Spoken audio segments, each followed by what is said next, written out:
Welcome back to another SuperCoach video with me, JD. You're joining me for a special one today because we've got a little bit going on. Firstly, going to be doing a giveaway, which will be held on my Twitter, but I'll give a little bit more detail at the back end of this video.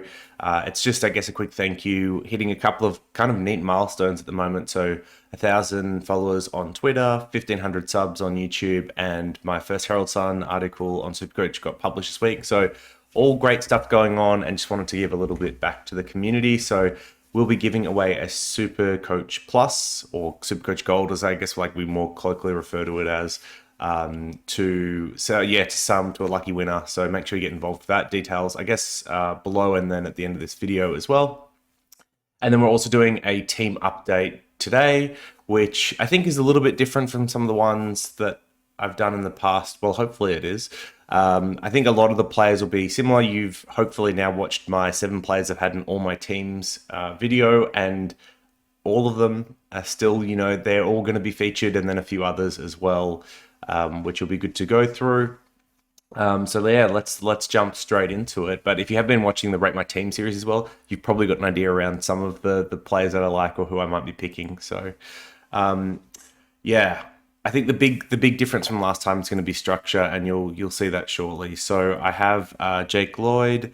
He is someone that is underpriced at his 107.8 average. He's gone better than that the last few years. He's ultra durable, and there's no Dawson, which I don't think impacts his scoring nearly as much as people think it does. But there should still be some value at his price. He should be, top 2 or 3 defenders for the year. Very nice pick. Jordan Dawson is one I've been hot on for a little while, and ownership around 11%, so not like proper pod. I see there's other people starting to get on him now, which is cool. A lot of talk during the preseason that he is going to be a midfielder, playing both that inside and outside role for the Crows. I guess like a little bit up in the air at the moment with Seedsman having problems coming back from concussion after he suffered one during training at the end of late last year. So maybe Dawson plays a little bit more outside early, then goes in. Who knows? But I think the thing that he adds to that midfield is his elite kicking skills. And from all reports we've heard so far in the preseason, he's not only excelled in that midfield role, but they're now looking to give the ball off to him at any point in time. So you can kind of imagine that they do like a Laird, Matt Crouch, Dawson kind of midfield setup, and Dawson's the one of those 3 that can kind of burst away, deliver the ball inside 50, and I think they're going to look to him a lot to do that. So I think there's a upside at his price of 101. I think we could see him go 110 plus, which would be very good. But just wait and see what his role exactly looks like in the preseason. The next 2 I think are similar in a lot of ways, which is Ridley and Short. I think it's actually quite hard to pick between these 2. So Ridley's upside comes from the fact that Kelly has arrived from the Crows over the off-season, which should free him up during the year to play less lockdown roles on small to medium types like Green and Papley, which Essendon did use Ridley for when absolutely required. During some of the pre-season interviews, Kelly talked about how part of what he's doing down back is freeing up Ridley, and they've been doing drills specifically where Kelly frees up Ridley so Ridley can come off his man, read the play, intercept mark. There's a little bit of concern over whether his kick-ins are as good as they were last year, just given that when you look at scoring differential from kick-ins, while Essendon I think was the second best team overall, only behind the Swans, Ridley didn't have a great stat in this category, so opposition teams scored more of his kick-ins than Essendon scored off them. Whereas Heppel and Redmond both had really good ratios when it came to this. So, is there a chance that we see less Ridley kick-ins? Maybe. Let's wait for the preseason. Redmond was quite good, and like Heppel's a good decision maker as well. So that's like the downside risk with Ridley that gives me a little bit of hesitation, but I do think there's a fair bit of upside with Kelly coming in to take away the lockdown roles. And then Short, the stat I've posted on Twitter, a lot of people know it. Without Hooley, he's just scored better in the past. We're talking like 105, which I think is about where you'd place him as an average. And I think this is the really interesting thing about the backline this year. There's a lot of value. And so we look at Short and he's priced at 98. I think he's going to average about 105. So that's a 7-point value. And I've had him in and out of my team at times because I'm not sure a 7 point value is enough. I could see Lloyd, Dawson, Ridley all going more than 7 points, like increasing the average by more than 7 points, which is pretty wild. That makes him not a great pick. And it's also, by the way, someone I don't necessarily like crisp. Like, I don't see him going 110 plus. Maybe he stays at 105, which is obviously good enough for a top 6 defender, but I'd just rather pick some of these other guys where I see value. But yeah. And then finally, where are you? You should all know by now it's Whitfield. I'm a huge Whitfield believer. So full preseason, on track. I think he's someone that will go back to that 110 to 120 range. His best is absolutely elite. He's a great footballer, great to watch. So yeah, one I want to have on my side. And then in defense, so let's go fill out with some rookies. I've got Hinge in here at the moment. He's an interesting one, Hinge. And then where's the conning? There we go. So Hinge has had 4 games in 6 seasons, which isn't a stat that you like. He started out at the Lions and he's been at the Crows the last couple of years. In those 4 games, though, he has shown potential to score. So in his first couple at Brisbane, I think he scored around 65. Then he played 1 game in 2020 and scored a 99. Playing off the wing primarily, I believe. And then last year, he was the sub for the Crows in round 1, got subbed on in Q2, scored about 30 SuperCoach, and then had his shoulder dislocated at the start of Q3 or during Q3. So the scoring potential is there. He's obviously mature age, big body. And during the preseason, he's been training on the wing alongside Miller, who's also coming back from long-term injury. So the scoring is there. I guess the questions are, is the job security there? Because for 180k to get someone that's fringe best 22, not ideal. And obviously there's some injury history with him having so many problems with his shoulder. So, this could just be a placeholder for some of the other expensive rookies like Sin, Aaliyah, Chessa, Perez, Kemp, these types. And, maybe I've got 30k, but Hinge is someone that I've got my eye on just as a left field option. And then O'Driscoll, so O'Driscoll's been doing well in the preseason, has been playing outside with some inside time, and has been, pretty impressive. There was Freo footage last night from some of his tackling efforts, which would impress coaches, no doubt. So this is someone that could come up as a pick for us, and he was a 2020 draftee as well, I believe. So he's had an extra year in the system, but wait and see on him. I guess the difficult part is that Mundy hasn't really been back in full training. Fife is still yet to come back and is tipped to be there for their round 1 side. So, do players like O'Driscoll actually get spots once the full team's there? I think that's the tricky part. You could have a situation where they play in the preseason game and then get dropped for round 1 when someone like a Fife comes back. And then SDK is not an exciting pick, but he seems one of the safer ones when it comes to defender rookie so far. I guess the other option with these that I haven't really talked about is Dean. So with Roughhead going down, it seems like Dean is competing with Magin for the 3rd key defender role, with track watchers predicting Dean will be ahead. Mature age, cheap, and he's he could score, I think, around 50 to 60 mark, which would be decent enough to return 150k on his 102k starting price.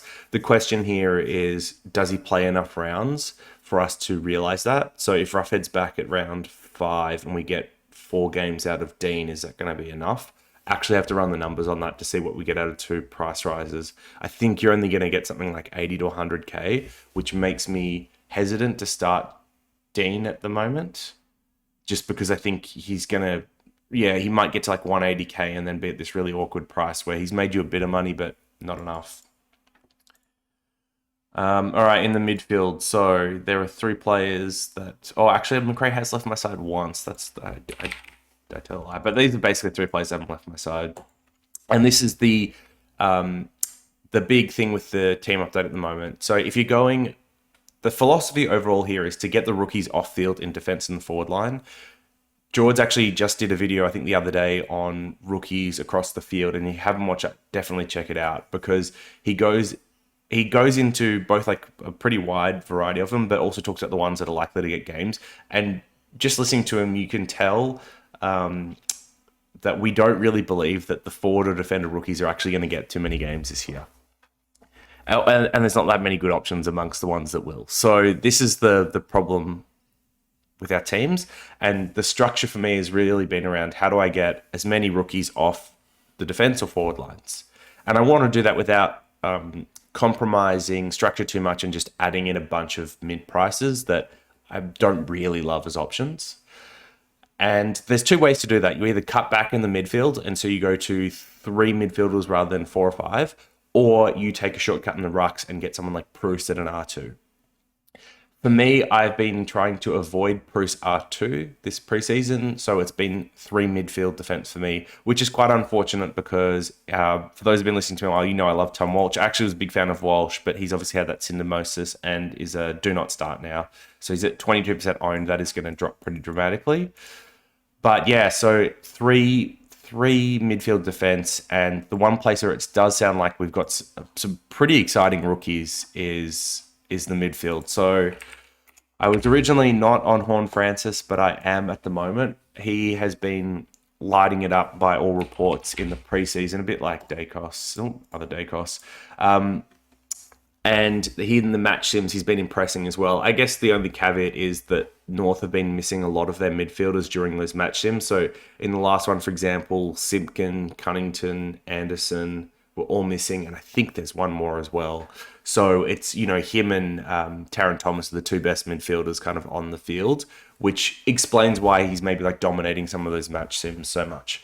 But there were other reports as well that earlier on he was going head-to-head with some of these other mids, like LDU, for example, and still beating them as well. So we also had Noble kind of trying to pump the brakes and temper expectations, but I think he's doing just that. He was trying to take the pressure off Horne-Francis being the number 1 and stop the media hyping and building him up into round 1, which I think we're going to see that with Dacos. Like, they're just going to build and hype and hype and hype.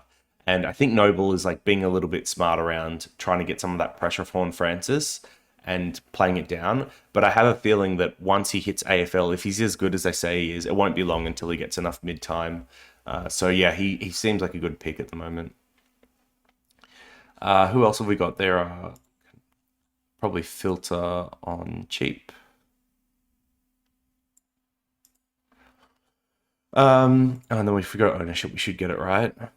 So Clark is one that definitely want to have in my team. Mature age for West Coast, seems like he's going to be best 22. They're injury riddled over there, so there should be spots for him, which is really promising. Sitzaz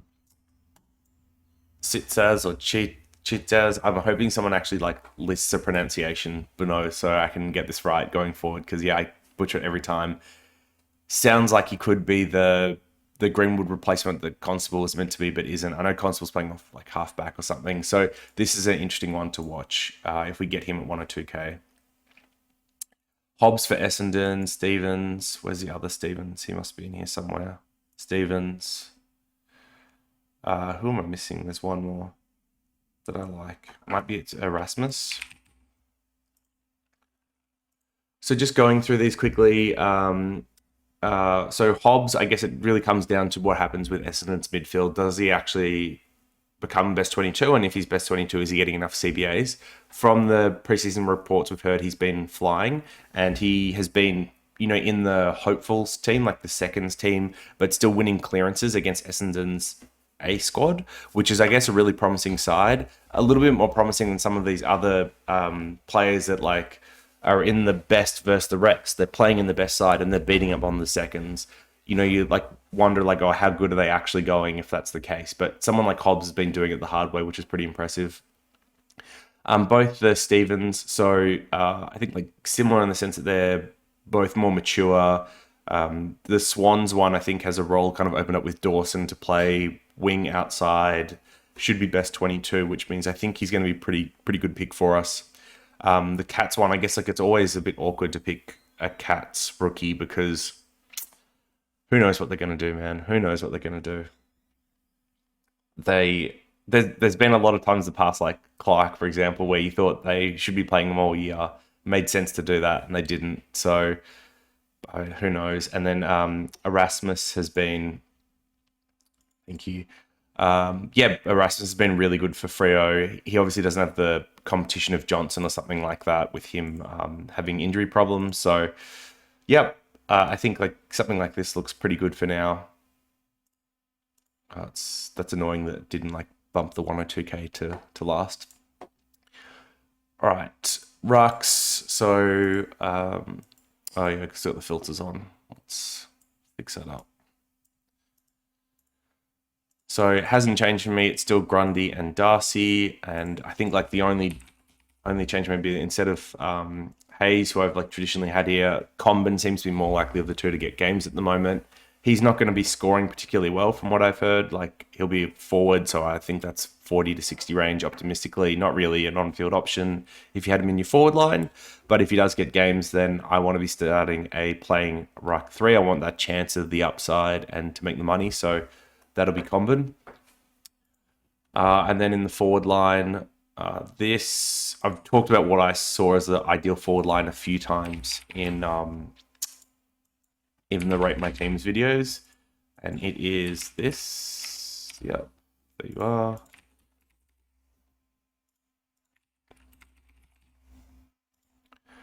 So Dunkley, I've gone over a ton. I won't labour on it too much, but we've seen the upside from him full pre-season even so far. And look, we can wait and see what his role is in the preseason games, but I'd be very surprised if he wasn't getting enough CBAs for him to be a worthwhile pick. Heaney, I mean, this is the year, I think. This is the year. If he doesn't do it this year, then he will become like a true never again for many, many people because the mid-season, the preseason, they've talked up him getting more mid-time. He's been training in the mids. This should be the year where he breaks out as a really good pick for us. So, yep. And then Butters, I think, like, has his forward line changed much for me? Not sure. But yeah, like Butters, just high upside pick. I think this is the one I'm like most nervous about because we haven't heard a ton out of Port preseason about how he's traveling. Has he had any setbacks? Where's his mid-time at? But he is one that I believe in if he's getting that role. Otherwise, there's like players we can swap to here that should be fine. And then, yeah, Cogs is just a must-have. It hasn't changed. Kerno, I'm still a believer in at the moment, given he's had a full preseason season so far. I think like the loss of Walsh obviously hurts because you want someone like that being able to deliver to Kerno and just lift the likelihood that Carlton wins. So that hurts the pick a little bit, not going to lie. And then, yeah, Hollands, I guess, is a little bit worrying. So he was on the Traders podcast the other day where, like, around when he announced that he'd extended with Gold Coast for a 2-year deal. And so there are a couple of things there. So he said he was training like outside, like wing, but also doing some inside mid-time and some half-forward time. So the role would be okay, but he's not a guarantee to be best 21, and he was playing with the like hopefuls rather than the probables in the match sim stuff they'd been doing so far. So yeah, fingers crossed we get him in round 1, but that's no lock. And then Skinner for Port seems like a pretty good placeholder. And then I think I've had someone like Parker here in the past. Yeah, that sounds roughly right. And with Parker, like he's mature age, he could get a role. I haven't seen a ton of Dogs fans suggest it, so I'm a little bit worried about whether or not this comes to fruition. So this is the team. It's a 5-3-3, 5-3-2-3 structure. So 13 primos, and then the 2 mid prices in Cogs and Kerno. And then I've paid up for a lot of more expensive rookies. So you've got Hinge, Horn, Francis, Dacos, Stevens, Erasmus, Hobbs, that all kind of fill up this team. Now, I think one of the other things that I'm starting to do, and I recommend you guys do, is also play with your structures. So if certain things happen, do a little bit of scenario planning. How would you adjust your team for that situation? So, for example, what if I wanted to do like 4-4 and I did want to get Tom Mitchell in the midfield? So I have, actually, there's one other thing as well I'll show, which is I might want Bruce at R3. So you could if someone like Dean actually comes up and Mitch Hinge doesn't, I could always do something like this where I get rid of Comben for Bruce and run him at R3, which isn't out of the realm of possibility. So I could do something like this. and I don't hate it. Otherwise, if I did want to run like 4-4, I think this is how I would change it. So back to Combin. We're assuming we're getting Dean, and like let's put in, I don't know, Sin for now. I think hopefully I have enough cash for that, and then get rid of someone like Erasmus for Mitchell. No, he's just too. Who? Oh, maybe maybe this is Kemp or someone instead. Is that still short? I think I've done the same thing again. Oh, panic. Should have prepared this stuff beforehand. This can be... Is Perez cheap enough? There you go. So yeah, I think like something like that could happen as well, where I swap to that type of structure where, I still have like the 4-4-2-3, and like this, this is kind of like if we get an extra defender rookie. The other option is that I go even more heavy than this on like defend, like say I want to go actually more mid price. So I still want the same thing. I still only want to have one rookie, but I want to have like mid price instead. So I think like I could do something like this, where I go Rao in the midfield. I have Coleman down back. I think I can do something like Hinge here, and then I still have enough to get Bruce. So this is like a fourth iteration on this. So from the team you saw, which was like 5-3-2-3, I could go into 4-4-2-3, and that worked pretty well. Or I could keep that same structure as the 5-3-2-3, but then get Bruce at R3. Or I could do something like this, which is a little bit more mid-price heavy, where I still keeping those defender rookies off, paying up for a lot of them, but getting a couple of mid-prices in the team here as well, which I'm not sure I love going the 12 premiums with more mid-pricer route. But you can see here that there's like a lot of potential value with Coleman, Rao, Bruce, Kerno, Cogs. So yeah, that's the team. That's where it's at. Those are kind of the plays I'm thinking about and the structures I'm thinking about at the moment. But this will continue to evolve as the preseason goes on. Very excited for some of the intra-clubs to get streamed. Essendon's one's being streamed tomorrow, which is pretty interesting. We'll see how that goes. And then obviously for the actual games between clubs to get underway will be good. Under 30 days now until round one. Can't come quick enough. So for those that have stuck around for the giveaway, yeah, just want to say thanks. That's all it is. The exact instructions will be on Twitter on what you need to do, but it's pretty simple. Like, it's retweet the tweet, follow myself and the rest of the boys from Fantasy Take TV. And then if you haven't already, like, subscribe to the video for more of these in the future. I think I'm going to be doing at least one other giveaway this preseason if I get the right guests on, but yeah, it's a bit of a wait and see. Otherwise, thanks for watching, and I will see you all in the next one.